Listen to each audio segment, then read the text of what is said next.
welcome to Horror Cult Trash Over, the show that discusses all the masterpieces and trash to pieces of genre cinema. My name's Chris. And I'm Gary. And this month for Original versus Remake, we are discussing two not very well-known films. From the decider of The Initiation of Sarah, Yeah. Chris Barker. Yeah. Sometimes I do go for a similar style of film. Intentionally or unintentionally, I don't know. But these were my choices. It's Satan's School for Girls. Yeah. And it's two TV movies, Mm-hmm. both produced by Aaron Spelling. One in the early 70s and then the remake in the year 2000. Niche content, Yeah. I suppose. Well, so niche to the point that our poll results... Yes. It's 100% for the original, but that's only because no one's fucking seen this film. And also, it was only 2 votes. 2 votes. So thank you to those 2 guys who voted. 100% for the original with 2 votes. Unfair, I think. More people should be watching these. I'm not sure about that. I mean, I gave both the same rating, so this could be interesting. I did. Interesting. Too. Spoiler alert, but yeah. Wait, did you say 2? You gave them both a 2? No, me too. Oh, I was gonna say, well, that'd be harsh. I did too. Yeah. I would go through my thought process for choosing this as original versus remake, but essentially I just go on Letterboxd. I type in random words into lists. Usually, remakes, perhaps? Yeah, horror remakes. It's usually the word camp. Yeah. And I find something that looks interesting and I go for it. Is it available? Where can we watch it? The original and then the remake.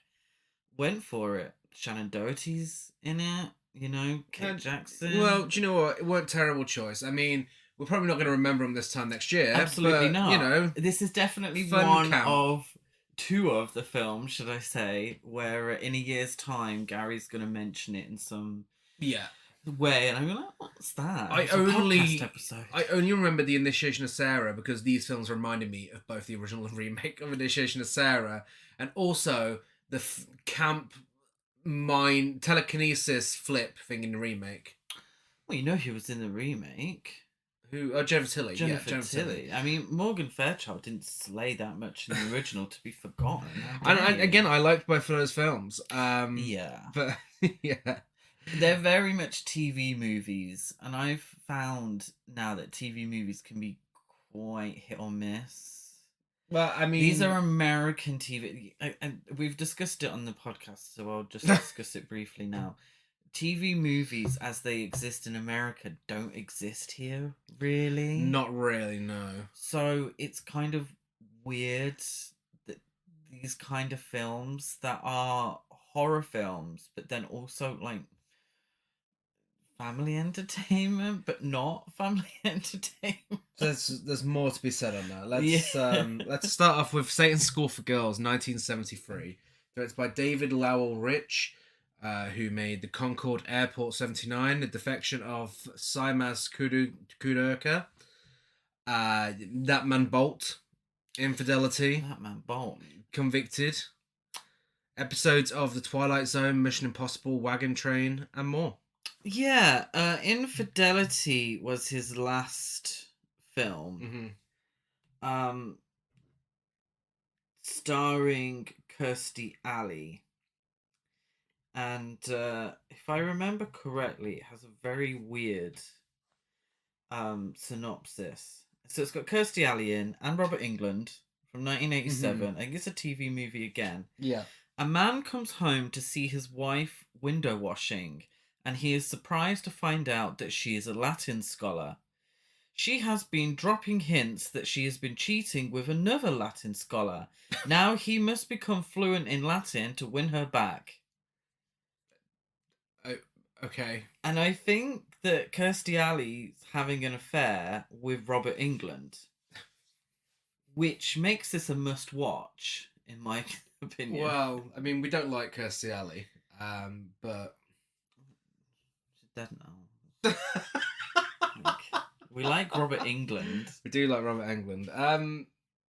Yeah, I mean that sounds like a David It Lynch sounds rom-com. weird. Yeah. Why is he surprised that his wife's a Latin scholar? How long have they been married for? Um, yeah, one for future. This was Saint School for Girls, written by Arthur A. Ross, who unbelievably wrote Creature from the Black Lagoon. One of the greatest films of all time. One of my favorite horror films, and I mean, actually, no, I'm not surprised. That's camp as well. It's not too far removed from this. Just Oh, higher massively quality. camp. Yeah. Yeah. Also wrote The Creature Walks Amongst Us, The Great Race, Brubaker, The Desperate Miles, World of Comedy, The 30-Foot Bride of Candy Rock, and more. Okay. All sound interesting. Yeah. Yes.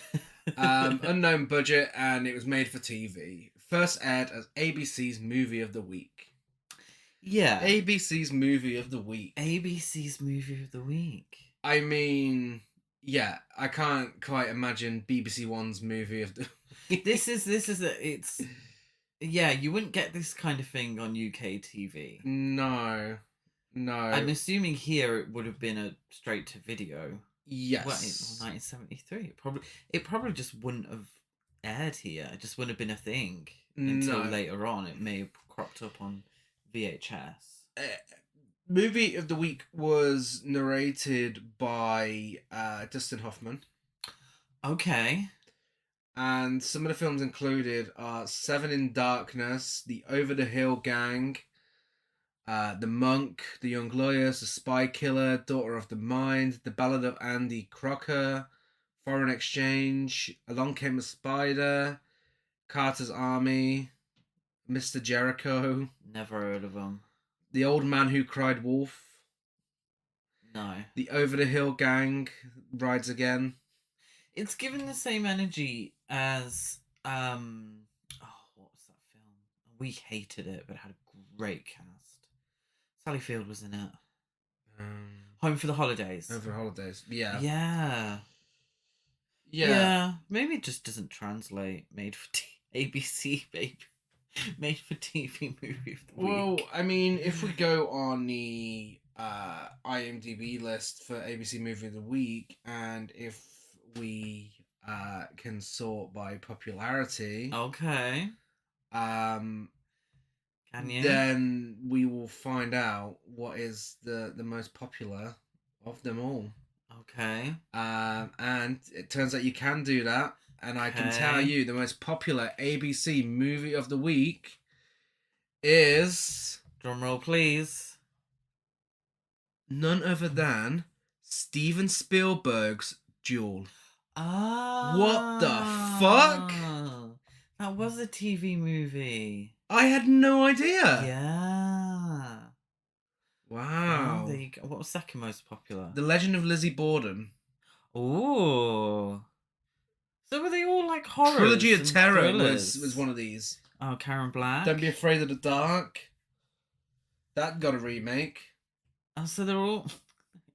Yes, it did. Don't Be Afraid of the Dark. Oh, Girl Most Likely To. I love Girl Most Wonder Likely Woman. To. Oh, okay, maybe it does translate.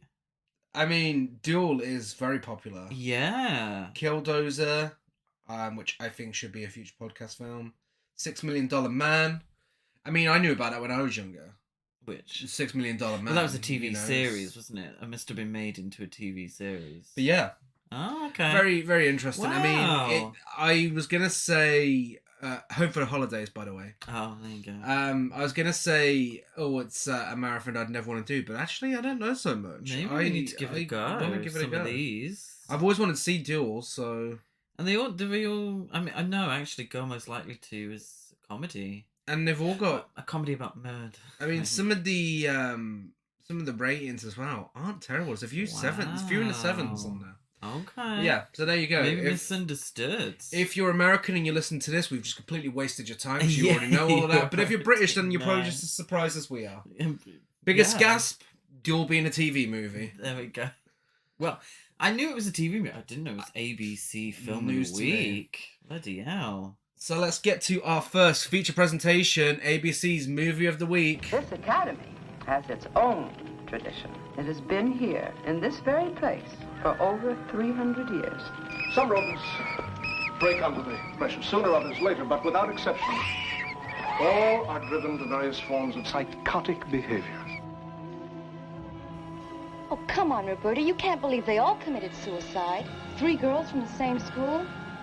No, they were murdered. Or at least driven to do what they did.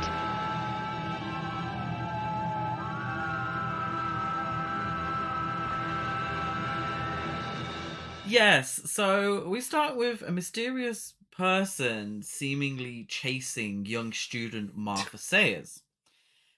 She drives to her sister's lakeside house in Los Angeles to get away from whatever this entity is that's following her. She goes to a phone booth in distress. She calls her sister on the phone booth and tries to light a cigarette. She just fucking lights the cigarette. She's being chased. I'm not being funny. As a reformed smoker myself, who used to enjoy a cigarette back in the day, I probably would have lit up if I was in distress. You've had a break and had a cig Yeah. while she'd being chased. She was calling her sister. It's still a break. She's got enough time to light a cig. That's a break. She seems to be followed in her car, but drives off in horror after seeing a very dishevelled looking Oliver Hardy style man stare at her on foot. Who do you think she looked like? Who do you think she looked like? Yeah. Oh, I don't know. Does she not distinctly remind you of anyone? No. Well, Ramona, because the eyes are The popping. eyes were popping. The eyes were were popping. popping. I've got up my notes. No, she actually reminded me a lot of Sherry Moon Zombie. Okay. But Halloween Sherry Moon Zombie. Right, okay. Yeah. But are you not confused by how she's obviously being chased in her car, but then gets scared when a man on foot appears from nowhere? It's like, No, of course. This like film... how fast is this man following her? Yeah, this film makes no sense. Surely she's being chased in a car. She's scared by some off-screen entity at her sister's house. She's not just scared. She does one of the most dramatic just... and camp screams I've ever seen. You say that. The eyes were The eyes were popping. And I would have agreed with you if I hadn't watched the rest of the film. Well, yeah, I because suppose. every scream is exactly the same. She screams and then the film cuts away. The same day, the police and Martha's sister Elizabeth, played by Pamela Franklin, they find her hanging in the living room. When she She's got gets a very posh house, She by has. the way. Like, really nice view of some, like, lake or a river, but it's, like, right on the river. I don't know what she does for a living, Elizabeth, because she's got a really nice house. See, when Elizabeth gets there, the cop at the door's like, "It's your sister! She's gone crazy in there! She screamed and locked the door!"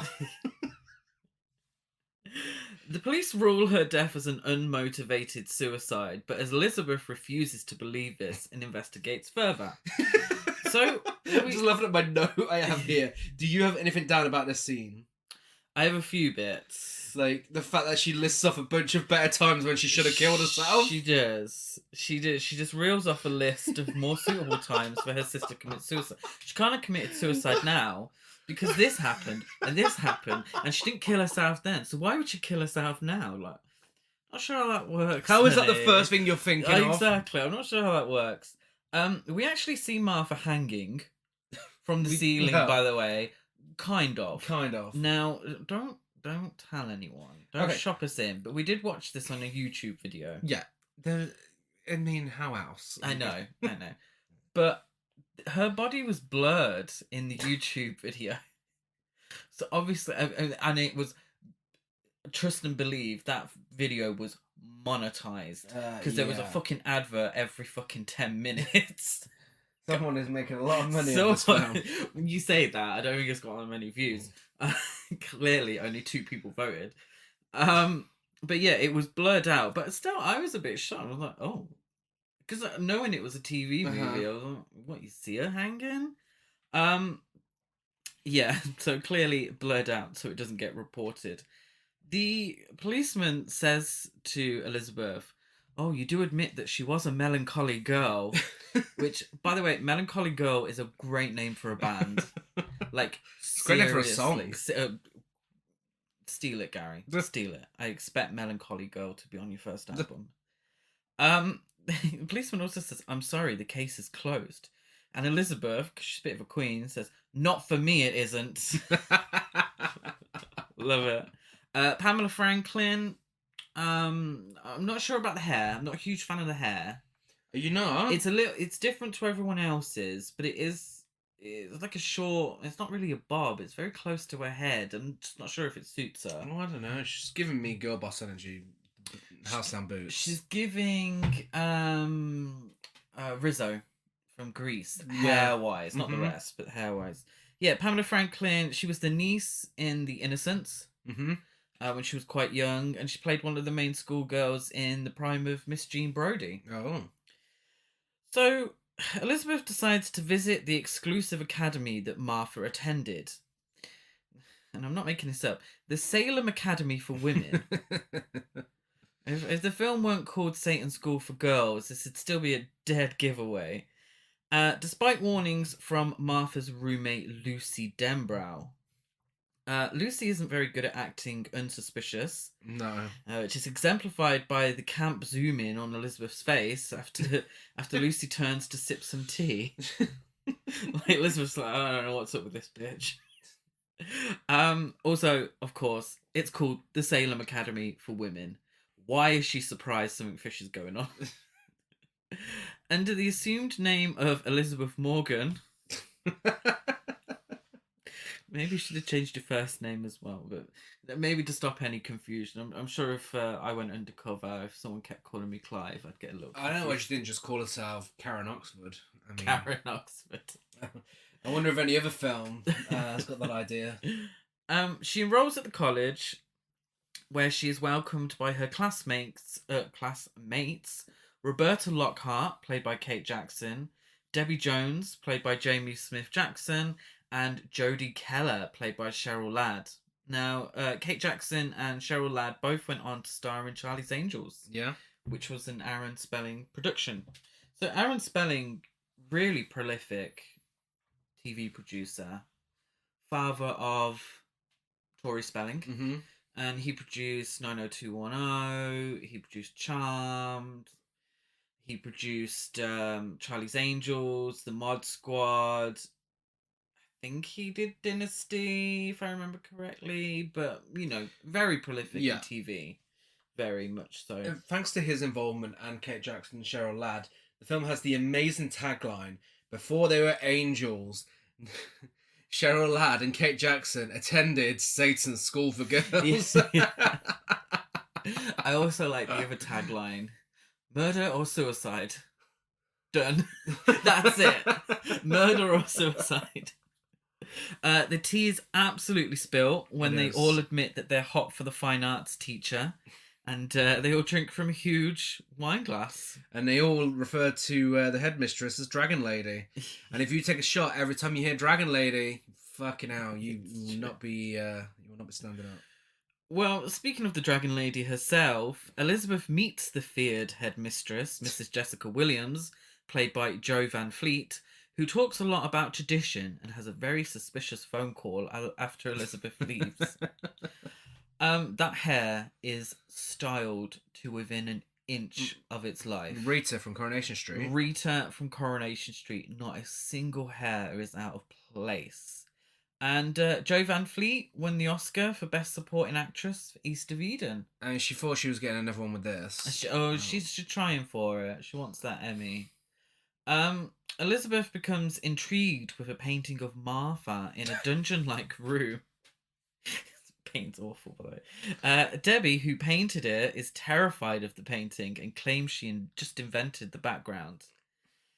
This is when we're introduced to handsome fine arts teacher, Dr. Joseph Clambert, putting the fine in fine arts. Also incredibly rude to Debbie. Oh, no, wait. No, that's the other one. That's Delacroix. Yeah. So Debbie has an outburst after class. High camp. It is. It's very camp. But that was after the... Oh, okay. So we've got 2 lessons. Okay, Yeah. because there's only 2 lessons that ever take place: fine arts or psychology. So fine arts is the handsome Dr. Joseph Clambert, and then we have the lesson with Professor Delacroix in psychology. So Professor Delacroix, he's fucking obsessed with mice, Yeah. and he's made this unbeatable maze for the mice in some way to send them insane. And he's asking questions, and he asks Debbie, you know, whatever the question was, and she really struggles to answer. And so he reads her to absolute filth, which is probably why she had the outburst afterwards. When he says, of course you can't. I'd be better off asking the rodents. And then she walks out, she's like, and if one mice does this, if one mice does that, She just recreates the possession. Fucking what was she in? Who? The woman in possession during a big scene. Oh, Isabella Gianni. Yeah, that's exactly what she's recreating here. She's She's gone in a time machine. No She's gone idea. forward. She's watched that performance. Like, okay, I'm bringing this to the 70s. You have some low standards, bitch. It was nowhere close to that expert breakdown from Isabella Gianni. Elizabeth and Roberta air their concerns about Debbie's meltdown at drinks with No, what? I don't know. I went to university and I never had drinks with any of my lecturers. But apparently they're doing a little more than just having drinks. Well, they want to anyway. Yeah. They want to do a little more than just having drinks. So they air their concerns about Debbie's meltdown whilst they're having drinks around Clambert's place. And Mrs. Williams is worried about the influence of the new girl. At the soiree, it's revealed that Lucy has committed suicide. Now, if you forgot who Lucy was, so did I at this point. I got very confused. But Lucy is Martha's friend that warned Elizabeth away from the college. Just in case anyone forgot, because she only got one fucking scene. I'm like, who's Lucy? Debbie says, that's 2 of us. Or something. That there wasn't any subtitles on. It says that's 2 of us. Yeah. And that evening, with neither being able to sleep during a storm, Elizabeth questions Debbie about what she meant. And I'm not even sure if Debbie knows, because poor Cheryl Ladd, the struggle is real. Yeah. The struggle. I'm not too familiar with Cheryl Ladd, but this isn't a good performance. No. It's not great. No, but I mean, at least you can forgive her a bit, because it wasn't Cheryl Ladd. It was Jamie Smith Jackson. Oh, for fuck's sake. Okay. I think Cheryl Ladd was Lucy. Oh, okay. Jamie Smith Jackson is dead. Oh, Cheryl Ladd was Lucy. No, is Cheryl Ladd dead? Yeah. Is she Lucy? Yeah, she's not in it much. Oh, for fuck's sake. Okay. Can I just apologise to Cheryl Ladd? Is she still alive? I don't know, but if you are, Cheryl, I thoroughly apologise for slandering your good name. It wasn't you. It was... Yeah, I do apologise. Wow, I mean, fuck Jamie Smith Jackson's drag. Well, I thought Jamie Smith Jackson died way earlier on. I can't remember her name. She's insulting everyone. After some tedious investigation. Oh my god. The investigating, we see every second of this investigation. The film itself is 1 hour and 13 minutes.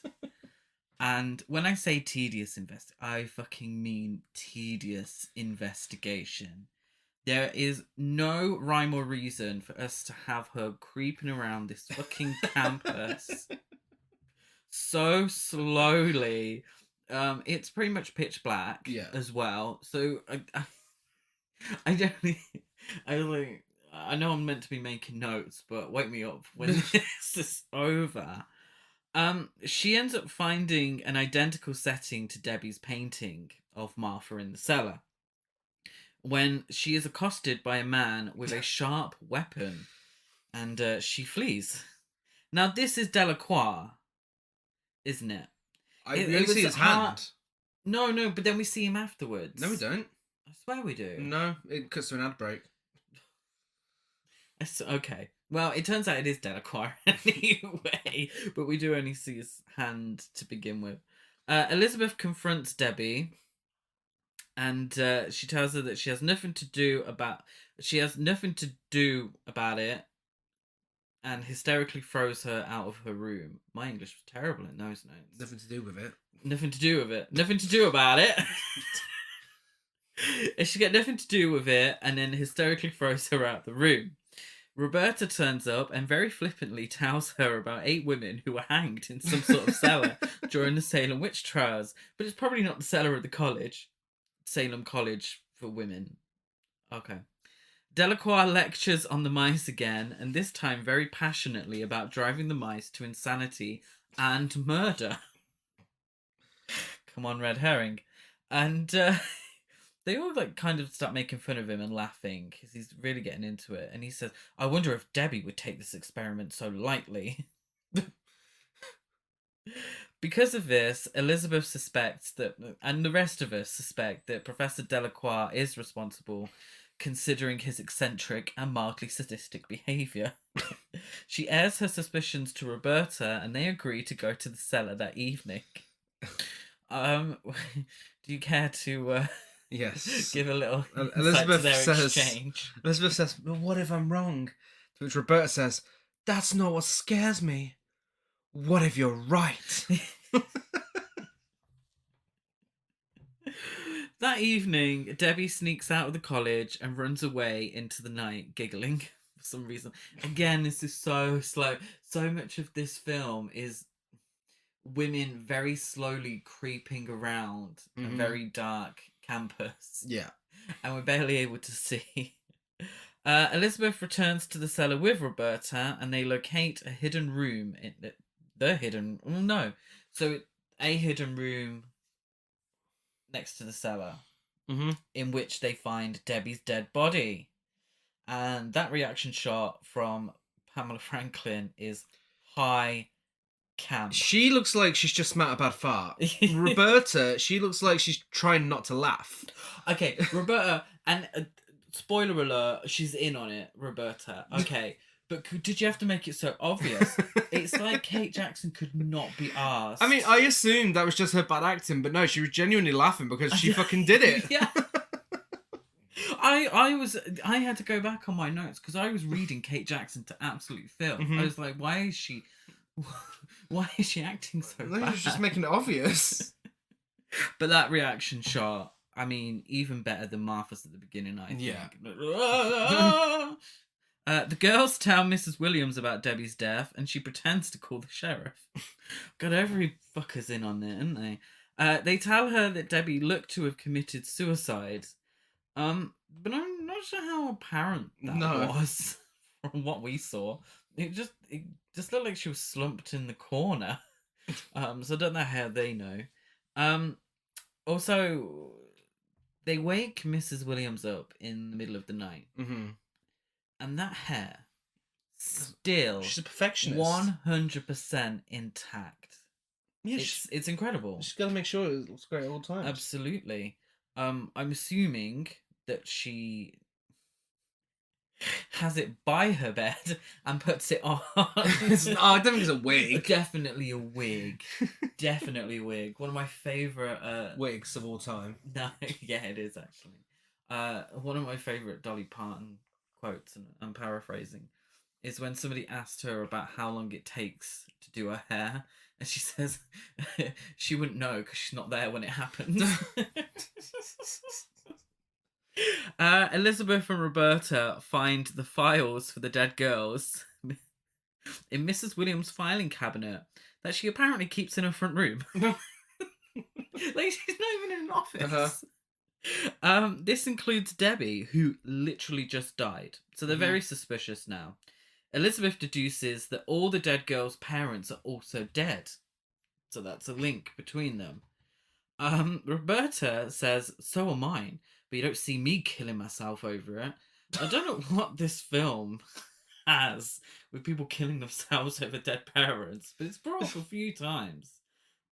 Yeah, again, Roberta is very flippant when it comes to suicide. Yeah. Elizabeth bursts into Delacroix's office, finding him in a deranged state with a gun in his hand and all the mice dead. They were slaughtered. I put in my notes, who ordered the ham? Delacroix is hamming it up. He fears that something supernatural is stalking him, and he jumps through the window. After running for some time, he ends up mired in a swamp where he is beaten with sticks by several students, including Jodie. Now, I say beaten. It's more like poked with large pieces of bamboo before the film cuts away. But this is... Who makes this shit up? Like, he's stuck in the water, and all these, and trust and believe, of course, it's a film, so every single woman at this college looks like they've stepped off a runway. Beautiful flowing locks, gorgeous faces, gorgeous young women with these large bamboo sticks poking at this man in a pond. Elizabeth and Roberta talk about how Clampett helped Roberta through so much after her parents died, and Elizabeth reveals to Roberta that she is in fact Martha's sister. I did here. At least try to look shocked, Kate Jackson. Meanwhile, the hunky Dr. Clampett himself is revealed to be the murderer, and Mrs. Williams knew all along. He tells her to evacuate the school. Now, from this moment on, the film, it doesn't quite kick into high gear, but Joe Van Fleet does. And that's just as good. And what makes her go like that? Well, she has, she goes insane. Yeah. Essentially. Yeah, but what did he do to make her go like that?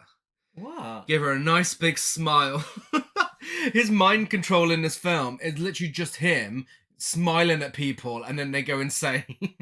Oh, is that what yeah, that is? No, he gave her a big grin, and then she went insane. Oh, I thought it was just... I actually thought it was a little condescending. Yeah, she's crying and acting like she reverted back to childhood. But then Clampett kind of touches her as well, so I wasn't quite sure if they'd been shagging all along, if they were in on it together, and they were... Good on her. Good on them, yeah. What, the handsome Dr. Clampett? Elizabeth and Roberta are unaware of the evacuation, and they discover the body of Delacroix, who has been brutally murdered with large bamboo sticks. Not that brutal. Elizabeth and Roberta turn to Williams for help, but she's gone quite insane. Joe Van Fleet is acting her knee. We have an Oscar winner in the house. That's true. Shelley Winters wasn't available, so they got Joe Van Fleet. She is getting on Kate Jackson's nerves, though, and Roberta kind of pushes her out the way, but I swear she slaps her breast. And she's doing smack. Oh, it's a bit harsh. When they are unsuccessful in calling the police, Elizabeth and Roberta go to the cellar to find a gun. Instead, they find Clampett leading a satanic cult. His followers, including Jodie, believe that he is Satan incarnate, and Roberta then reveals herself to be his loyal servant also. It's giving Holding Out for a Hero music video. Do you not think? Yes, it is. They're all dressed in large white robes. Roberta says, I'm still not quite sure if it is Kate Jackson's acting or not, because she does say some call him Satan. And I know they're playing cult members under Satan's spell, but did they really need to be so dead behind the eyes? Elizabeth is able to escape when she sets the school on fire, and she takes Williams with her. Who's trying to water the plants. So, oh, I forgot to water the plants today. You won't tell Miss Abigail, will you? However, the other girls stay behind. The entire building is engulfed in flames. Clampett, who is actually supernatural, survives the fire and is shown outdoors, where he mysteriously disappears, leaving only a patch of charred grass where he stood. Um, William, William says we'll have to notify their families, and Elizabeth says they didn't have any, and that's the end. It is. It is. Um, peaks and troughs. Yeah. Yeah. Some great moments. Yeah. But some fucking dull moments. Far too many dragged out dull scenes of walking around to make this anything more than just good. It is good though. I mean, I enjoyed it. It's an hour and 13, so it didn't take up too much of your time, and it's just high camp. It is. I enjoyed it. I did enjoy it. It was a product of its time, which I quite liked, really, like the fashions and the hairstyles, and I do like my older aesthetics when it comes to a lot of these things. I think it was cool. Will I remember it in a year's time? Unlikely, but for now, I was entertained for an hour and 13 minutes. And that brings us to the Disney Channel original movie, Satan's School for Girls 2000. Honestly, I mean, it wasn't actually released by Disney Channel. It was released by Paramount. But this was given... Paramount? Yeah. Was it not ABC again? Or was it ABC Paramount? Maybe. I'd something else with American TV I get confused. Yeah, I don't know who owns who even. But yeah, this was giving me Disney Channel original movie, teen movie the whole time. It's true. It's true. It's giving me model behaviour. But I'm absolutely... the only one I remember. I'm absolutely fine with that. This is directed by Christopher Leach, who made She Fought Alone, Teen Wolf 2, CSI, Beauty and the Beast, the Linda Hamilton series. Ooh, The House comes Sitter. up a lot. It does. So Notorious, A Christmas Visitor, I've Been Waiting for You, Crowned and Dangerous, and more. Which ones I've been waiting for you? We own it. The one with Anna Faris, the post-screen one. It could be the Lover's Lane. Oh yeah. Maybe. That's getting an hour release soon. Yeah. Written by Jennifer Mizell. Written by a woman. Yeah. Double Wedding, The March Sisters at Christmas, The Assault, Lost Boy, Christmas Joy, and more. And Michael Hitchcock, who writer of Crazy Ex-Girlfriend, Glee, Mad TV, The Ultimate Christmas Present, Problem Child 3, Junior in Love, Sleepaway Camp 2 and 3. Ooh. And more. And he was also an actor in Barb and Star, Go to Vista Del Mar, Super 8, Bridesmaids, Wild Hogs, Desperate Housewives, and more. Nice. That's a career. Yeah. Yeah, they made this. It's good, but I mean, come on, Sleepaway Camp 2 and 3. You think this is worse than Sleepaway Camp 3? Maybe. Yeah, probably. No, actually, I don't know. Maybe on a par. Maybe on a par. Yeah. Not, I mean, Sleepaway Camp 2, I think, is a classic. Yeah. I think, really underrated. But yeah. Yeah, again, budget unknown, and it was made for TV. So let's get to our second feature presentation. Monday, to uncover the truth about her sister's murder, It's just another suicide to them. she goes back to school. We're happy you're here. What she discovers there She's the one. is more terrifying than anything she ever imagined. They're tied to the dark side. Shannon Doherty, Kate Jackson, Satan's School for Girls, ABC Monday, 8, 7 Central. Jenny, we're introduced to immediately. She's got classic early 2000s hairstyle, late 90s. It's not quite single white female, but it's not far removed. She's giving the lead singer of Sixpence None the Richer, which is a very old reference for anyone listening. If you get that reference, it's past your bedtime. Jenny runs out of school crying, and her goth friend Lisa follows her. Lisa looks like straight out of Book of Shadows, Blair Witch 2. She does. She does. Do you know what she looks like? Excuse me. Do you know who she looks like? Who? A bit Alanis Morissette. Yes. At times, certain angles. She's telling her it's all in her mind. Jenny gets in a taxi and asks the driver to take her to the airport. She travels to Seattle and heads to her sister Beth's house. A raven flies to the house. Its eyes start glowing red. It disappears and transforms into a ghost that flies towards Jenny as the camera cuts away. Big CGI ghost. Yes. Yeah, so we get the supernatural element straight away with this one, don't Yeah. we? She does. I thought she was on the phone, but we do get a who is this? Kind of Scream style, who is this? She was on the phone. I feel Oh, like was she she was trying. actually? She was trying to call her sister, but then the ghost hijacked the phone. Yeah, yeah. I have to give credit though. That's the only moment where I thought this is post Scream. It wasn't very meta. I mean, in a sense, it just the way she said, "Who is this?" on the phone. Yeah. I mean, we all associate that with Scream. But I didn't think it was trying to be meta. No, I feel like it was from trying Kate to. Jackson being in it. But, Yeah, you know. I feel like it was trying to be the craft more than anything else. Yeah, that's true. Beth arrives home and finds Jenny's corpse surrounded by police, and a police officer tells her it's a suicide. So she has a flashback to child Beth promising child Jenny that she'll never leave her while she's at a graveyard. And how do we know it's a flashback? It's in black and It's white. with a really shitty filter that looked like it was glitching out. It did. Melanie, Jenny's friend from college, introduced herself to Beth and tells her she didn't know her much, but she seemed very happy. Like, why are you at a funeral? I know. She then tells Beth... like, why are you at a funeral? You barely knew her. She then tells Beth not to tell anyone from the college she was there, and she fucking struts away. One of the funniest, most camp walks I've ever seen. Okay. I think you're giving her maybe a little too much justice there.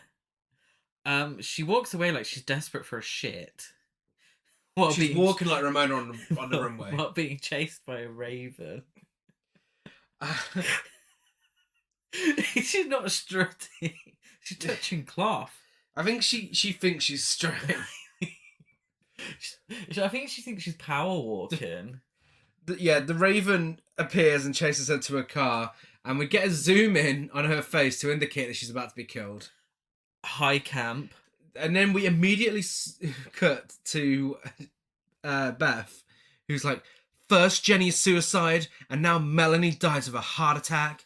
How many 20-year-olds do that? Melanie would have been saved if she didn't have the top down on her convertible car. Oh, I know. Do you think it's maybe a little disrespectful to go to a funeral with the top down on a convertible? No. Because of the weather here in the UK, we do not have convertibles here. I don't think I've ever seen a convertible, I've been in a convertible out in the wild. I've been in one. Have you? Yeah. Was it good? Yeah, it's alright. Was it cold? I mean... Did you get rained on? I'm asthmatic. It kind of took my breath away a bit, but... Right. Thanks, Berlin. But do you not think pulling up to a funeral in a convertible with the top down, it seems a little disrespectful? And in fairness, if she'd had the top up, it would have saved her life. Yeah. From the heart attack.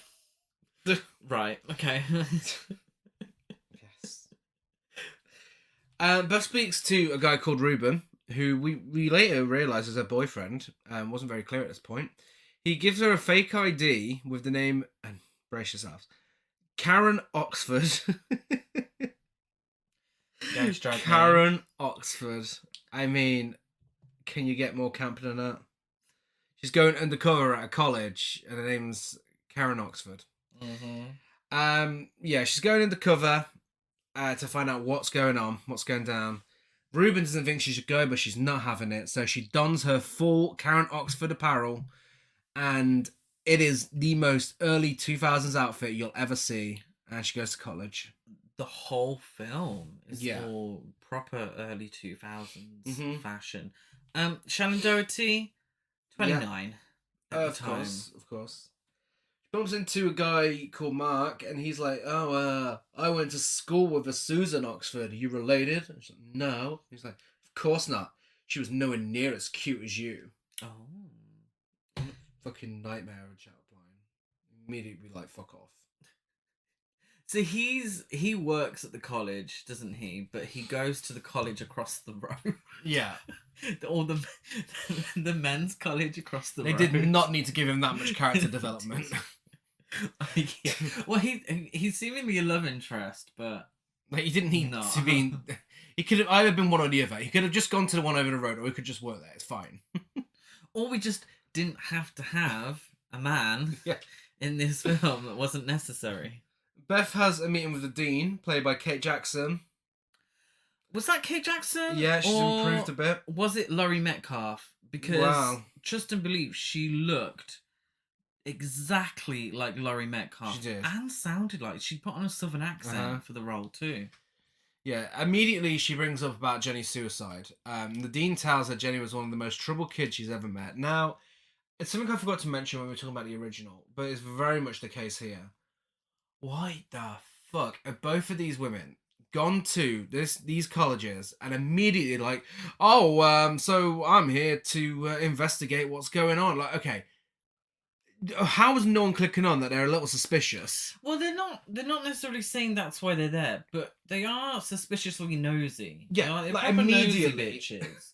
You'd be like, why are you asking so many questions? Immediately in this one, that's the first thing she does. It is, yeah. Well, she said, I wasn't sure about coming to this college despite my credentials because I heard about suicide. Yeah, and immediately you'd be like, okay, that's suspicious. Thank you, Cardi B. Beth, Is that what you're going Yes. for? Okay. Beth goes to her room. That's suspicious. Beth goes to her room and meets her roommate Alison King. Karen Oxford and Alison King, who feels Wait, her name's Alison King. It's Alison King, yeah. Alison King's the actress from Coronation Street. Oh, there we go. She plays, what's her name? Carla Connor. That's what Yeah. she does. She fills her Little in. fact for you there, listeners. She fills her in all the boring details about college, but she also meets Paige, who was in the room to steal some of Alison's clothes. They go to the canteen. Paige points out where the lesbians' table is, and starts to try and intimidate the goth kids. We get a little brief moment of a Mean Girl style introduction. Like that's such and such. That's the lesbian table. Yeah, Paige played by Taraji P. Henson. Mm-hmm. Yes. Yeah. Go on to big fame, Empire, Oscar nominated for The Curious Case of Benjamin Button. Oh, quite a big star. Yeah. Gotta make it start somewhere. Well, yeah, it's true. Yeah, so she tries to intimidate the goth kids, and then she's like, see that girl sitting behind you? That's Lisa Bagley, but everyone calls her Sabrina the Teenage Bitch. Yes. As a Sabrina fan, I did mark out for that. I did enjoy that. I popped. Paige explains that Jenny killed herself after hanging out with Lisa and her friends. She goes into great detail about the suicide over lunch. She does, yeah. A little inappropriate over food. And Beth goes to her first party after Professor Nick Delacroix's class. Yes. And really surprised me. They're playing The Rockefeller Skank by Fatboy Slim. Yeah. Followed by Swing Party People Swing by Underground featuring Big Daddy D. And I'm like, okay, where did you get the money from for this? Wasn't that? I mean, that would have been big at the time. Yeah, Fatboy Slim's, wasn't it his first song? Was it? I mean, either way, it blew up, so... It did. Most famously used in She's All That. Oh. Yeah, and when you watch She's All That, you'll know that particular scene that everybody talks about. Courtney introduces herself, and Paige calls her out for the lack of diversity in a sorority house. Yeah, it's one of those things I hate in films. Paige mentions the racism and anti-Semitism within the sorority system. You hate that within films? No. Which I can pretty much guarantee, and this is in my notes, this is how I wrote it verbatim. I can pretty much guarantee this won't be dealt with by the end of the film. No, of course not. It will not be mentioned again. Just throw it out there. Look, we mentioned it. I mean, it's progressive for 2000. To just mention it, yes. Progressive for 2000. But that is what happens. Yeah, if you're going to throw it out there, deal with it. It would have been really interesting. Yeah. I would have appreciated that aspect dealt with further. If you're going to put it out there, deal with it, bitch. I mean, when you find out as well later on who is involved with this, it kind of renders all this a little pointless. Massively. So some of this dialogue did not need to happen. It actually renders it massively pointless. That is very true. Allison introduces Beth to Nick, and it's revealed he's in a relationship with Allison. Beth breaks into Lisa's room randomly, and she finds her there and kicks her out. But before she leaves, she tells her she recognizes her from somewhere. Ooh, it's Alanis Morissette. Something in Lisa's room irked me. What was that? Can you think of what? I didn't take much notice of her room. The unattended lit candle. Oh, of course. She's a goth girl in the 2000s horror film. Still, you shouldn't be leaving candles unattended. Lisa breaks into Beth's room while she's sleeping and cuts her hand, which immediately heals. And Allison tells Beth all about the old student union, an abandoned building where teens would go to party and have their initiations until a homeless guy exposed himself to them. Yeah. That's what she said. She also tries to find out if Beth would date Nick. She says she wouldn't because she assumed she was seeing him. And she has this thing where she keeps saying to her, like, "Oh, would you go out with him? Oh, do you fancy him, do you? Would you have a bit? A smash or pass?" She's played by, if I remember correctly, Julie Benz. Mhm. And she was in Buffy the Vampire Slayer. Uh-huh. So, if I had watched this in the year 2000, I would have been getting my life. Yeah. With all these actresses that I loved. Mm-hmm. But I didn't. I watched it in 2023. I mean, it was 23 years later. It's pretty much a kid's film as well. Yeah. Oh, yeah. No, I don't think there's anything in this that I hadn't already seen. Like, it was 12. Wow, all right. Not in real life, dickhead. Beth tells Allison that she had a nightmare that Lisa broke into her room and cut her hand. She says, and I quote, "Which is strange because I never dream anymore. Not since I was a kid." You've never dreamt since you were a kid. Okay, hon. Yeah, because she's got special powers, hasn't she? She stops herself from dreaming after her parents died. Yeah. At that point, I've written my notes. I didn't know that, and I also forgot that. I think she took Hypnosil, didn't she? Yeah. Allison suggests it might not have been a dream. Beth investigates the student union, and Lisa and her goth friends find her there. They ask her if she's a lesbian. They do.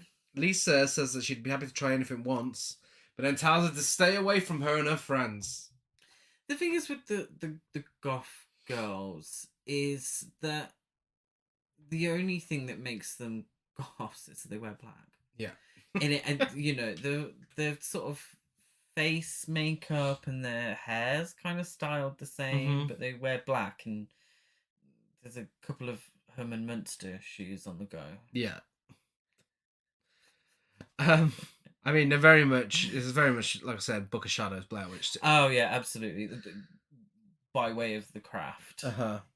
Yeah, this is definitely Disney Channel goth light. Mark rides his bike through the town and does some really cool bike jumps. Yeah, really cool. No reason why we had to see this.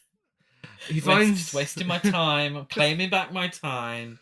He finds That's an Beth old reference, isn't it? having a coffee whilst reading a witchcraft book, and he chats her up and invites her to a bar with his friends, to which she joins with Allison and Paige. When she's introduced to his friends, I didn't get the names down. Do you know what? It's probably a good job I didn't, because they didn't come back again. No. Hillary the librarian's one of them, though, and she starts offering to read people's palms. And she tells everyone that her grandmother was a psychic. To one of the guys says, "Was she a gypsy?" And she says, "No, close though. She was a hairdresser." Not sure what that means, but What does that even mean? She reads Beth's palms and tells everyone about her backstory. She absolutely spills the tea. And Beth's like, "No, that's not me. I'm Kate Oxford." Yeah, you got it wrong. Karen Oxford. Kate's her cousin. Mark and Beth have a gossip about Lisa, and Lisa apparently said Jenny came onto her and actually tried forcing Jenny into going to a witchcraft class. And then Mark is like, Lisa's like, he's like, I'll probably get you the files for Lisa. And Beth's like, yeah, get me the files. And he fucking does it. He does. He gets her the students' files. He does. I don't know why. I don't, because the reveal at the end renders a lot of this completely pointless. Shirtless men make out with women wearing what look like blue curtains around a devil's tree. Make out? Were they making out? They're making out against the tree, yeah. Oh no. This devil's tree thing, there was actually one of these in Coventry. What's that? Like, next to where I used to live. Wow, that makes sense. Yeah, well, thank you. And apparently, like, if you run around it, like, 5 times, the devil comes out. Oh no. I ran around it 5 times, and instead I came out. Way. God. Then it's true. Well, there we go. But yeah, there you go. Fun fact for you. Another bit of Coventry knowledge for no one who asked. Lisa shows up, and the women tell her to join them. A dog with red eyes shows up and kills Lisa. Where did he find her corpse? Okay, right outside Karen's window. Now, I was confused by this, and I don't know why, but I just assumed she wasn't on the ground floor. So she opened the window and the body's like right there. It actually made me jump. I was like, oh. I didn't think that she would be on in films. No one's ever on the ground floor. No. In these, like, they're not, are they? No. No one's ever on the ground floor. It was genuinely shocked to me that she was like her face was right outside the window. Like, oh. The dean. We watched too many films, clearly. The dean and Nick give speeches about the recent deaths. Nick tells them all how he was grateful that other schools had suicides and not theirs, and that he's really upset now that suicides are happening at his school. I mean, he's not wrong. Yeah. Way to put it though. He's grateful to the other schools for having people committing suicide. Yeah. I'm alright with it happening over there, just not here. Yeah, he was in, and it was bugging me, in an episode of Sex and the City. And he acts like it as well. He does. He was the fella who Carrie gets burnt by a cigarette, and he turns out to be an alcoholic, and then he tries to give up drinking, but then becomes addicted to Carrie, and ends up drinking at the end after she dumps him and screaming at her naked in the street. Yeah, and his acting style did not change at all. He's got more clothes on. Apart from one scene. Well, no, he keeps his clothes on. Oh, not at the gym. The gym? The gym scene. When was this? When he's topless at the gym and he's talking to Karen, and Julie Benz is getting jealous at the window. Sorry, did I black out? What the fuck? I don't remember this. Oh. Anyway. Give me some shirtless action, Gary. Mark gives Beth Lisa's files, as he promised. She gives him some exposition in exchange. She's like, okay, now let me tell you my backstory. Everything Hillary said was true. I've been a psychic since I was a kid. Oh. She tells him about how she had a dream about her parents dying in a car crash, had an argument with them, and then they went out and died in a very dramatic car crash. They did, which was footage taken from an episode of Melrose Place. She also reveals that she dreamt about Lisa's death by the Devil's Tree, and meanwhile, Allison confronts Nick about how he used to date Jenny. He denies it, but she accuses him of sleeping with her, and she hints that if he dumps her, she'll tell people about him and Jenny. So, how do you solve this? How? He tells her how much he loves her, and they have slow motion, made for TV sex on his desk. Oh, yeah. Her shirt gets ripped open. Yeah. Yeah. Beth and Mark visit the Devil's Tree. She's like, yep, that's my dream. And then they leave. And then they go back to his place, where she just sits there reading Lisa's file. And then they're trying out the guessing what the cards are game from The Evil Dead, because she did it when she was younger. Yeah, she says that she used to play a card guessing game with her sister back in the day, and then has a flashback, doesn't she? Yeah. And the flashback is her guessing the cards correctly and her sister getting very angry because she thinks she's cheating. That's not quite we used to play this game. It's like it was a one-off and she fucking started shouting at you because she thought you were cheating. Well, this card game... And she's like reminiscing like it was a beautiful memory from her childhood. Well, this card game really turns Mark on, and they have some made-for-TV under-the-cover sex. They do. They do a little... what's it? Touching nose. Touching nose, thing, kissing. Yeah. There's an American flag in the background for some... I don't know why. It doesn't feel very patriotic, No. but the flag's there for some reason. Beth meets up with Alison and she seems jealous of her and Mark. Mark gives Jenny's file to Beth, which she drops in front of the dean. This causes, for some reason, everyone to stare at her when she walks outside. Yeah. Yeah, because everyone's in on it. Yeah. Apparently. Beth reads Jenny's file out loud in the park. Like, for anyone to hear. She does. She's just in the park reading it. I'm assuming it's for our benefit, but it doesn't quite work in the context. And then she goes for another dick appointment with Mark, who tells her that his last girlfriend upset him because she never opened up enough. So Beth opens up. Beth opens up by telling him it feels good to be there with him. I'm not sure that's how it works. Well, they don't actually do that. They don't have sex the second time because she's... Well, they have, but we just don't see it. No, No, they're in bed naked together.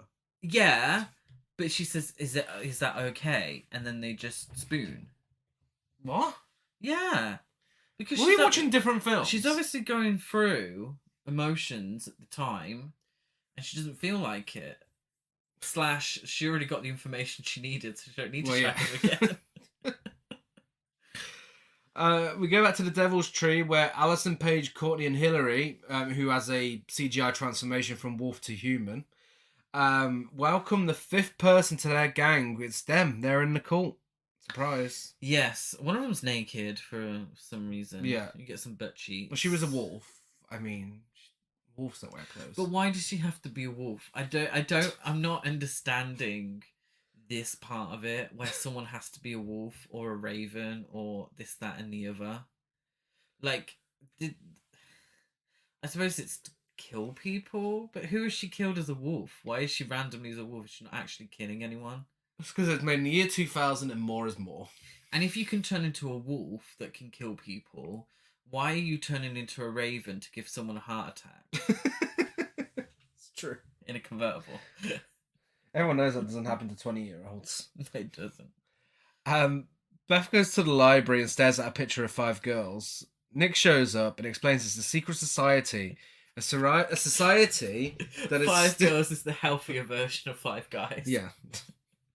A society that's still rumoured to be going until this day. And for some reason, he's an absolute expert on these girls. He doesn't even have to look at any notes. He knows this off by heart. He says... This brunette, she made a mint in the stock market. I love mint.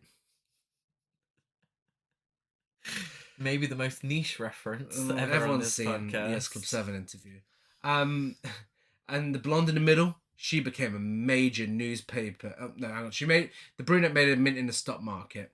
And the blonde in the middle, she became a major newspaper publisher. And this one is a real... this one is a real estate tycoon. This one here, she was widowed 3 times, each to a multi-millionaire. And this is Jocelyn Hartnett, one of the first female senators, Republican, California. I love how that's the only one whose name he knows, but he knows all these other details though about them. I think it's absolutely no coincidence whatsoever that he felt the need to explain she was Republican, and apparently, obviously, had a deal with the devil to get to become a senator. That did make me laugh out loud. Like, props to you, screenwriter, for that one. Beth asks how he knows all this. What we're all Also, thinking. the idea is that they have a pact with Satan, and that one of the women, this is very condescending, is that her success came from being widowed 3 times. Yeah. Like, why couldn't she just win the lottery? Yeah. Why did she have to be widowed 3 times? Like, that's a successful woman. She married rich 3 times, and they all died on her, and now she's mega rich. Like, that's really bad. Well, Is that aspirational for women? yeah, in the early 2000s apparently. And this is written by a woman as well, by the way. Partly. Beth asks how he knows all of this, because the audience need to know. And he reveals They he's have done... a right to know. And the best part is he's like, I've done my research. Okay, great. Why? Why have you done your research? And literally later on, he's asked us again, he's like, well, I just wanted to do my research. I'm like, okay, you have no reason to know all of this. Red herrings. Red herrings. And he said the weirdest rumor of all is that the 5 are Satan worshippers. And that explains the senator's success. It does. That's the weirdest. That's the weirdest rumor of all. It does. That is absolutely a read. It is. Mark I've deserved too. Mark walks in on Beth making a light bulb smash with her mind She does. for some reason, and he's like, "Oh, you're a real Uncle Fester." It's Carrie. And then he says to her, "I just can't believe how strong you're getting, stronger than they think." And he's like, what? And she's like, wait, who? Who are you talking about? Oh, no one. I was just saying that you're, stronger. It's like, okay, really? At least try. It was a homage to Kate Jackson in the original. Yeah, shut the fuck up. Mark then leaves and unsurprisingly meets up with Paige by the Devil's Tree. Oh, he's in on it. But she uses super speed and murders him by throwing him into a tree. Yes, she says, remember the rules, cowboy. Don't get too close. And I'm like, I think he's gotten as close as he can get. I don't think he can get any closer than what he's already got. Yeah, that's why he's murdered. And then he's murdered. I really appreciated the shirt flying open as he flew through the air. Yes. And obviously it's to set up something that happens later on. But I didn't think, I was like, what was the point of that? Hillary tells Beth that Mark has gone home, so she calls him, and one of the girls answers with Mark's voice and tells her he's gone home. I love how it's like one of the girls. Yeah, the 3 blonde ones look the exact They same, do. let's be honest. It's a little confusing, not gonna lie. Beth sits alone and lights a CGI candle with her mind, making the flame change size. That's nice. Look at the Absolutely effects no we reason. can do. Nick tries setting up a romantic evening in his class with Beth, but she's not having it. And she bumps into Alison in a sleigh red dress on her way out. She's serving. And she's like, I saw Mark going into the woods with another girl. And Alison then confronts Nick about his meeting with Beth and why he's researching the 5. And that's when he's like, I don't know. He tells her she should start dating guys her own age, and she decides she's cooler than the red dress. She'd rather catch a guy on her own. And she takes it off, turns into a wolf, and kills him. Yeah. That's another red herring gone. Yeah. Beth finds Mark dead and still next to the tree with 666 carved into his chest. Also, he died in daylight. It's nighttime now. They've left that corpse by the fucking tree all day. Yeah. No one one's found him. No one's found him. She goes to the student union building. Why did she go to... Instead of, like, going to the police, like, oh my god, someone's been murdered. She goes to the student union building, where Alison and the girls reveal they know Beth's real name and who she is. She's not surprised at all by any of this, by the way. She's not, no. No.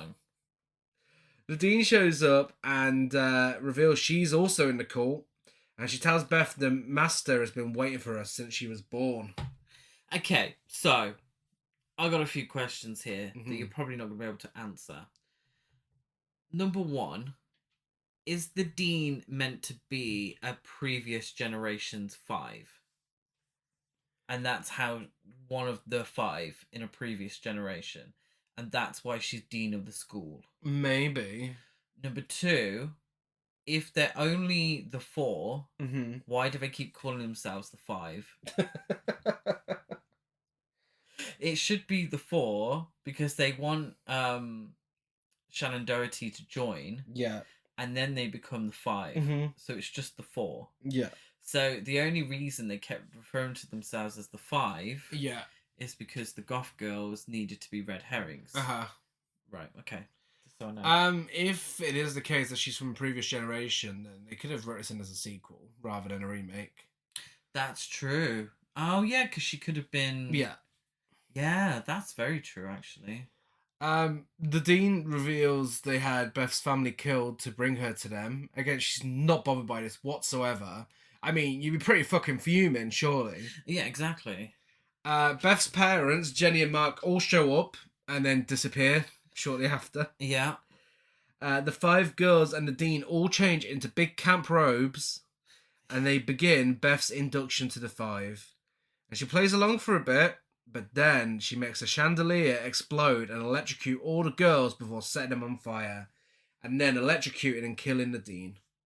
Yeah, literally, she's just like, no thank you. I'm choose my own destiny. And the lightning starts and the fire starts. It's like, oh, was it that easy? Yeah. My question is, why did they go to all of this effort, all of this bullshit, pretending like they thought she was Karen Oxford, all that, and it just ends up like that anyway? It's not like there's a specific time and place where this has to happen. Why didn't they just get this over and done with from the beginning? Yeah. Why actually piss her off like that? Because of course she's it's going to say no. It's so unnecessary. I mean, even the original kind of explains it a little better. I mean, at least Kate Jackson didn't try and not look suspicious. Yeah, it was right in front of her the whole time. Yeah. But some of the things they do is explain a little better. Like in this one, it's just like, okay, no, everything you're saying is so unnecessary. But in the original, Elizabeth pretending to be someone else and in enrolling in the school wasn't part of the plan. No. Whereas in this case, the plan was that Beth was always going to be the chosen one. That's why she was born. But it just so happened that her sister enrolled in the college and not her. Yeah. So then they had to kill her sister to get her to go to the college. I mean, that's rather far-fetched. It is. Yeah. We flash forward in time a little bit. Yes. We don't know how much time, but a little bit. Beth's back at At home. least 9 months. Yeah. Let's say that. At least 9 months. Beth is back at home, and she's now had a baby called Jenny with Ruben. Yeah, remember, she had a boyfriend, and then she went off as Karen Oxford and thought because she had a new identity, she could just sleep with a new guy. Just cheat on him. Does that count as cheating if you pretended to be someone else? Well, I mean, apparently not for her. Not for old Karen Oxford. I don't know why she didn't call the baby Karen. Yeah. We called her Jenny after her sister. Yeah, but Karen Oxford reminded her of her fond memories. She gets a phone call from Ruben whilst a group of ravens with red eyes gather in her garden and stare at her. And that's the end of the film. That is the end of the film. You said... What did you say it was trying to be? The Craft? Yeah. I 100% feel like it's... From my limited viewing / knowledge, correct me, anyone listening, if I'm wrong, but it just felt like an extended episode of Charmed, which is reasonable to assume because same producer, Aaron Spelling, Shannon Doherty was in Charmed at the time, so I'm assuming Charmed was on hiatus, so they had this film to keep people a bit interested in it, because I think it was 2 seasons in where this came out.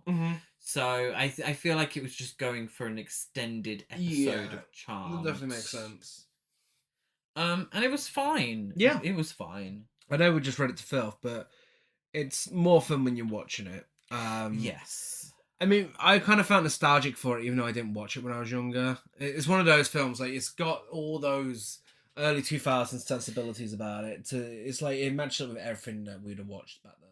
Oh yeah, absolutely. If I had seen this when it aired or just a little bit after, I would have loved it. Yeah. And it would have definitely been in sort of my nostalgia list Yeah. of films. And you know, I agree when you say it did feel quite nostalgic, despite this being the first time we'd watched it.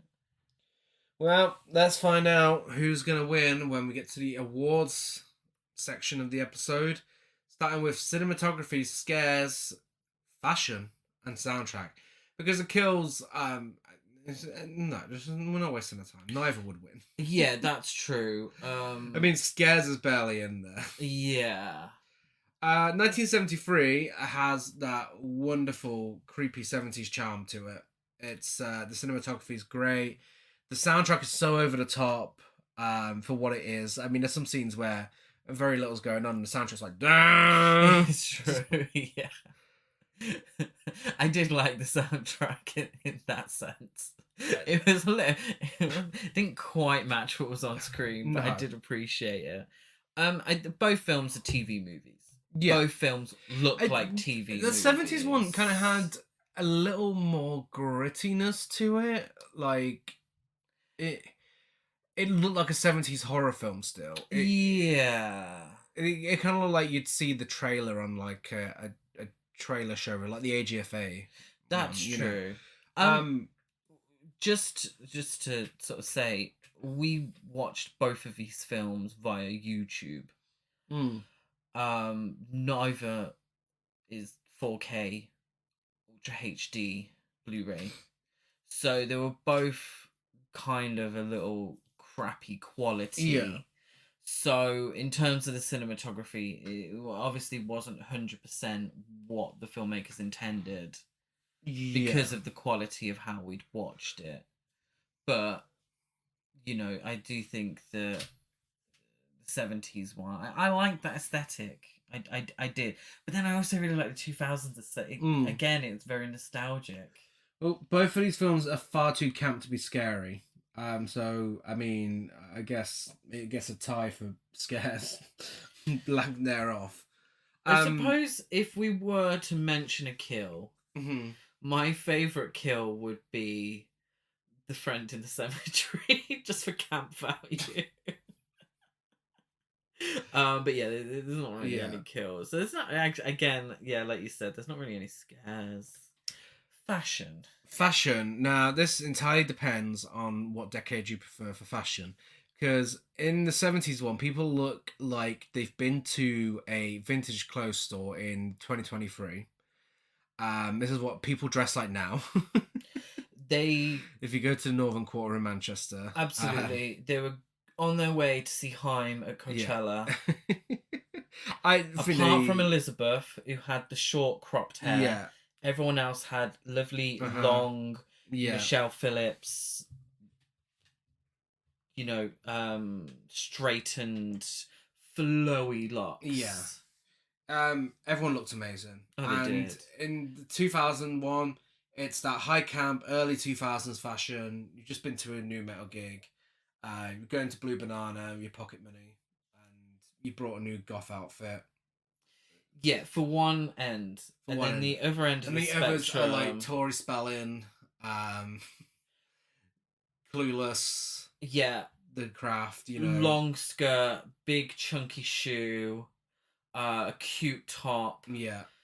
Maybe even a crop top or something that really shows the shoulders off. Yeah. I'm surprised there weren't any sort of pop stars. What?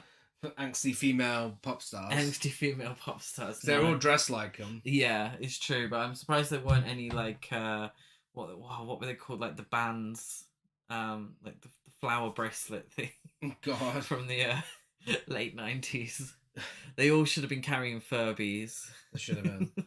I mean, the cinematography and soundtrack for the 2000 film, It just feels like a Disney Channel original movie, which isn't necessarily a complaint, but the 70s cinematography and soundtrack wins me over a little more.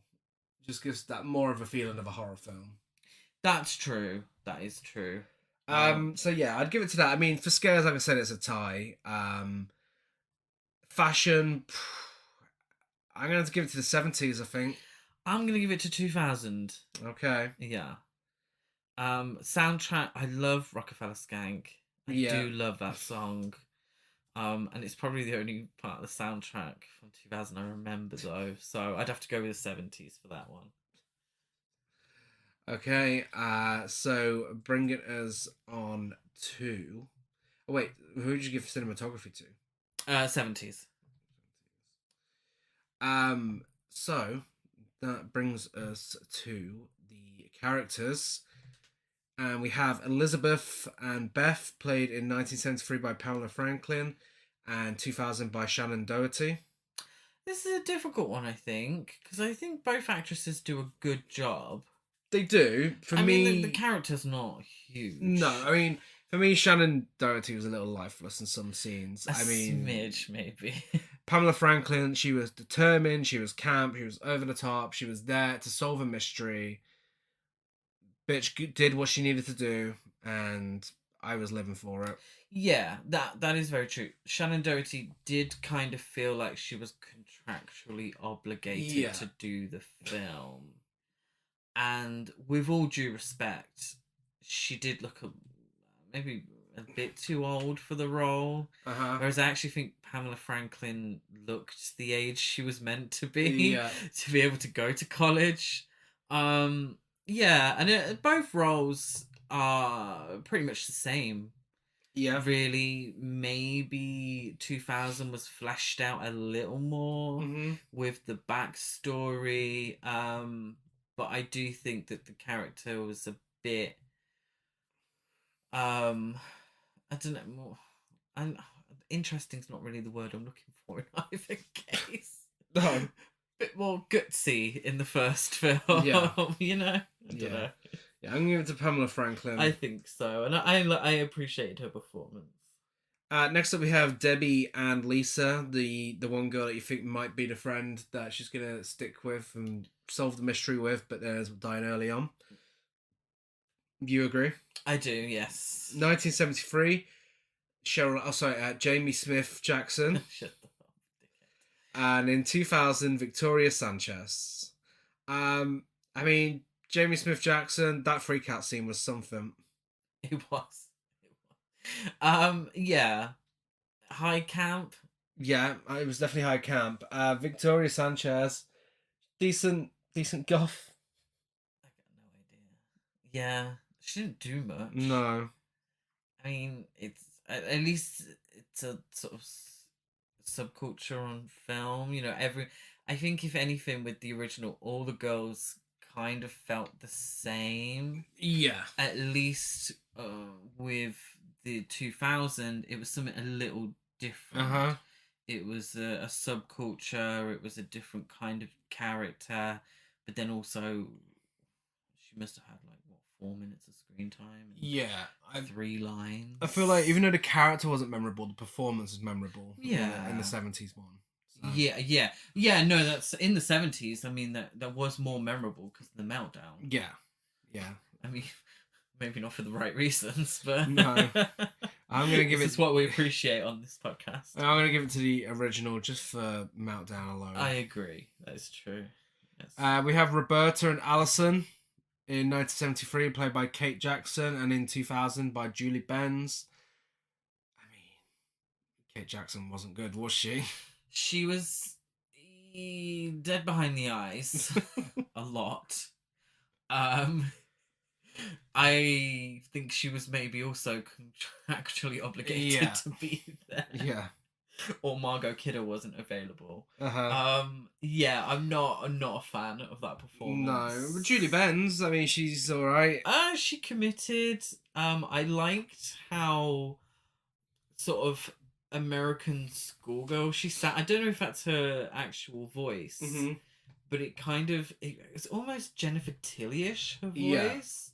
and I really appreciated that. And I know it's not really much to do with the performance, but I liked her, and I liked her in Buffy as well. So. Yeah, I appreciated the red dress scene as well. So That is very true. She does. It's probably equal screen time actually, but actually more memorable. The yeah, character herself. So yeah, I'll say Julie Benz. Yeah. On you go. yeah, she's my winner. Headmistress, Yeah. 1973, Joe Van Fleet, and again, Kate Jackson in 2000. Kate Jackson, I don't think she's winning any awards today because Joe Van Fleet, she really thought she was getting an Oscar for this. She was acting. She was like, I was brought up in the studio Yeah. system. I'm gonna show you a fucking performance. Uh-huh. These young girls, they do not know what a performance is. You know, give me a little bit of screen time and I'm gonna fucking chew the scenery. Yeah, And she did. She did And her not absolute a hair best. out of place. That Yeah. wig was fully intact. Oh, the wig alone, you know. Absolutely. Kate Jackson in 2000, she's a little camp. But again, she just doesn't do anything. She doesn't do anything, and then at the end, which was her big scene, again, a bit dead behind the eyes. Yeah. I'm sorry, Kate Jackson. I do apologise. Beautiful lady. Loved your Laurie Metcalf impression in the remake, but Joe Van Fleet gets it from me. Yeah. And finally, we have Professor Delacroix, who is Lloyd Buckner in 1973. And Richard Joseph Paul in 2000. I mean, Richard Joseph Paul is just acting like a man in Sex and the City. He is, yes. Whereas Lloyd Buckner, again, he came to act and he brought Ham with him. Oh. If Joe Van Fleet was chewing the scenery, he was providing supper with that ham. Yeah. He was... Don't know what I was going for then, but you got what I meant. Yeah, it has to go to the original. I mean, it's so much more memorable. He was. But I mean, special shout out to Richard Joseph Paul's little exposition monologue that he just knew off by heart. Yeah, and his choice of gym outfit as well. Well, apparently. Now to our final awards. Biggest Queen, I give it to Elizabeth in the original.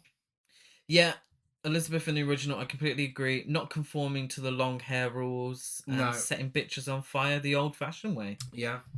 With a lamp. Just chucking it at her. Like, take that, you bastards.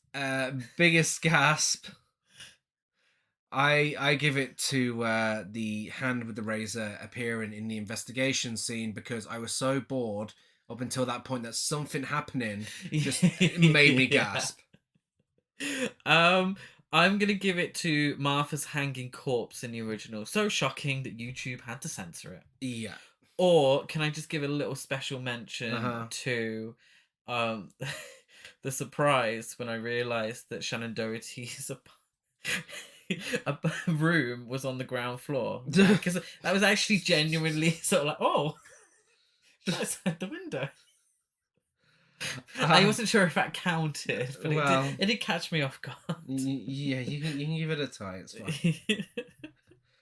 fine. Best dialogue this was difficult, but it has to go to first Jenny's suicide and now Melanie dies of a heart attack. How many 20-year-olds do that in the remake? I also give it to the remake, but I chose that's Lisa Bagley, but everyone calls her Sabrina the Teenage Bitch. Shout out to you, Melissa Joan Hart. And finally, that's camp. I give it to Martha taking the time to light up a cig at a phone booth while she's being chased in the original. I just put Joe Van Fleet. Yeah. And with 12 points, a whopping 12 points, the original is the winner. With the remake coming behind a fair bit back with 7 points. Which is strange because it's time for ratings, and spoiler alert, they both got the same from me. I give 1973 6 cigarette breaks during a chase out of 10. I gave the original 6 indestructible wigs out of 10. And I gave the remake 6 slow-mo made-for-TV dick appointments out of 10. And I gave the remake 6 Code Brown cemetery waddles out of 10. So with that being said, I mean, They're both fine, and realistically, it's a tie for me. But I mean, technically, the original is the winner. The points speak for themselves. But I mean, aside from the episode in general, they're both on par for me. I think they're fine. I would if you enjoy campy made for TV horror films and you're looking for something to watch, I would recommend both. Yeah, and they're both available on YouTube, and it's pretty much the only place where they are available. I think they're available on DVD. I think the original is available on DVD. If you're in America, yeah. I think it's got a smidge of a cult following. Yeah, I keep forgetting most of our listeners are in America. So yeah, you probably can get it on DVD, but in the UK, it's just YouTube. Just YouTube, and that's fine. I maybe wouldn't recommend spending too much money on either. But if you can get it for free, then go for it, girlies. And if you enjoyed the original, I recommend checking out the original Suspiria. And if you enjoyed the remake, I recommend checking out the Initiation of Sarah remake. I recommend the Initiation of Sarah for both. If you enjoyed the original, watch the original Initiation of Sarah. If you like the remake, watch the remake of the Initiation of Sarah. Yeah, I think they both give off very similar energy. Made for TV, just that one deals with telekinesis. So that brings us to our best and worst new releases of the month. It's been a good one, Gary. It has been a good one. It has been a good one. For best new release of the month, it's currently, I don't know whether this will change by the end of the year, but currently my best film of the year, it is Rye Lane. I completely agree. Yeah, loved it. There's been a lot of good films this year so far, and a lot of serious, deep themes in films. But sometimes all you need is just a perfectly made rom-com that makes you feel good, and that's exactly what this film does. I feel like it's a milestone for rom-coms. It's just perfectly made, expertly directed, expertly acted, amazing soundtrack. It just does everything it needs to do. It's fantastic. Very British, very London. Yeah. Really shines a light on a part of London culture that you don't see all the time in film. And it's just a lovely story at the heart. I really liked the performances and was really invested in the characters. It's romantic. It's extremely funny. Perfect romantic comedy. Really fucking loved watching that film. It was a joy to watch from start to end. And when I say it's very British, very London, I think it's accessible for everyone. But there's a certain part where you're like, I recognise this. We're not from London, but I recognise this place. I recognise these people, and I loved seeing it in a film with a wide release. And it looked beautiful. It really made London shine, and I loved it. And for our worst new release of the month, again, it's probably the same. Likely. It is The Pope's Exorcist. Yes. I mean, when you got a film with Russell Crowe riding around Rome on a Vespa, shouting cuckoo at people whilst playing an exorcist and being drunk on whiskey, how can you be so fucking boring? Oh my god, it was dull. So generic as well. So I felt like I'd seen everything before, apart from the Vespa cuckooing, which it doesn't take up much of the film. No. I thought it was so generic, tedious.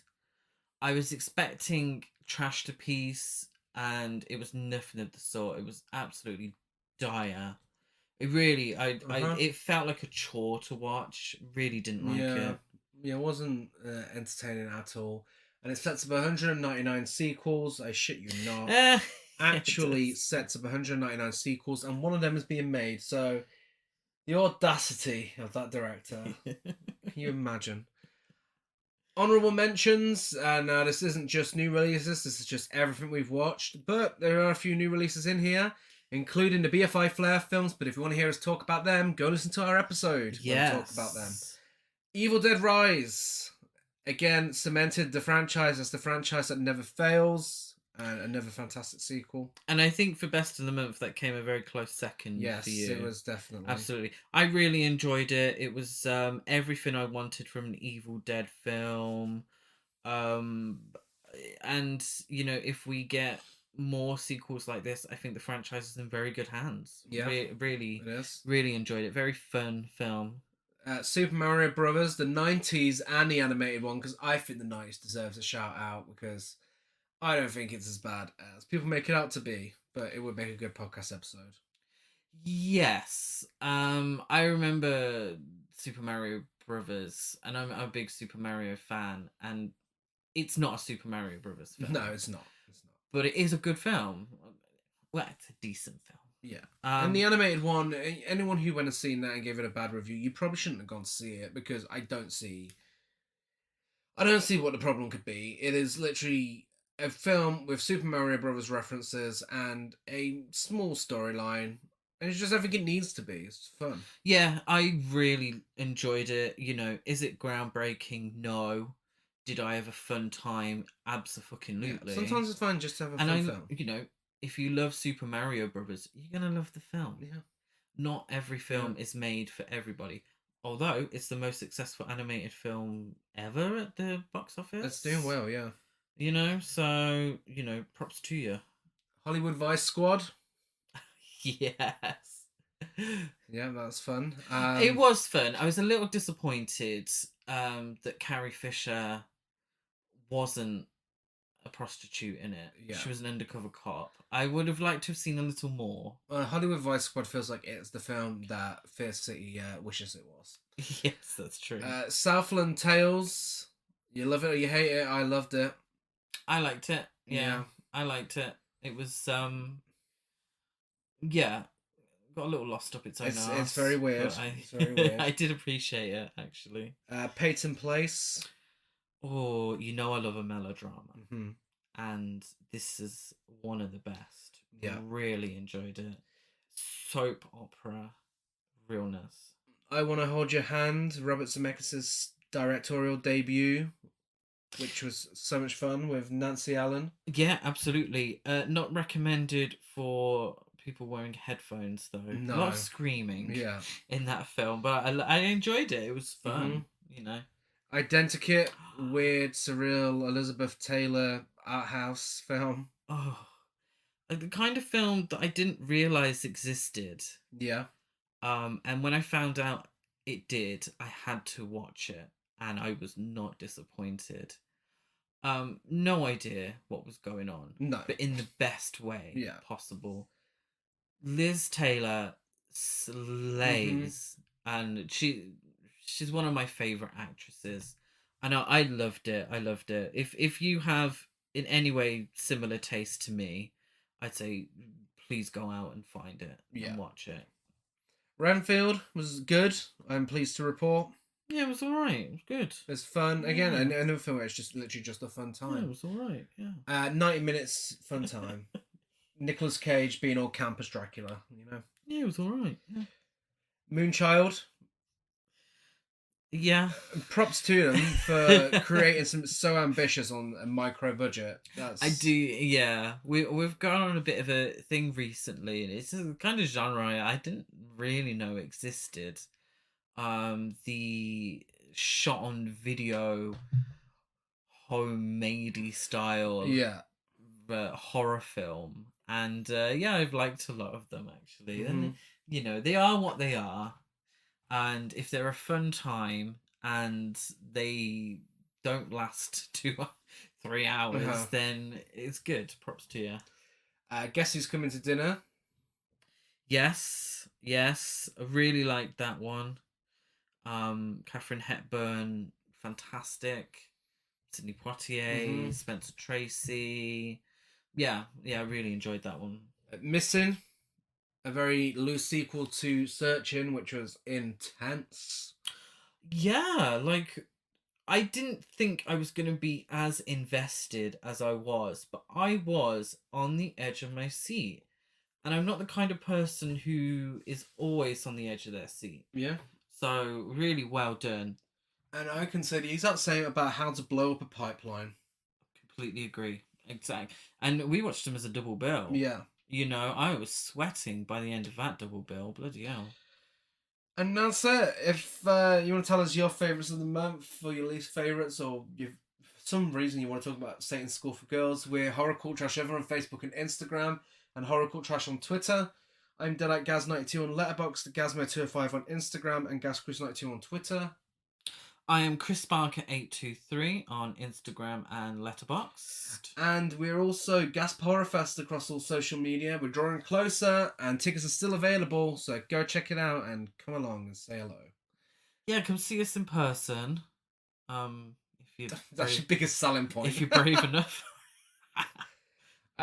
Give us a rate, review, and subscribe on iTunes. Like and follow on everything else. If you don't and you come to Gasp, then we'll still say hello and be very friendly. Yeah.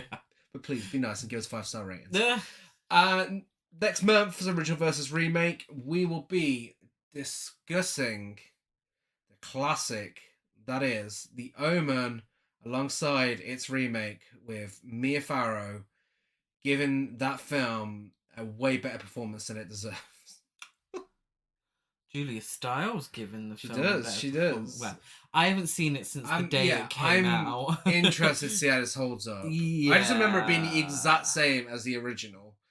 I'm not gonna lie, Mia Farrow is the only reason I chose to do it for an episode, because I feel like there's a good conversation to be had there.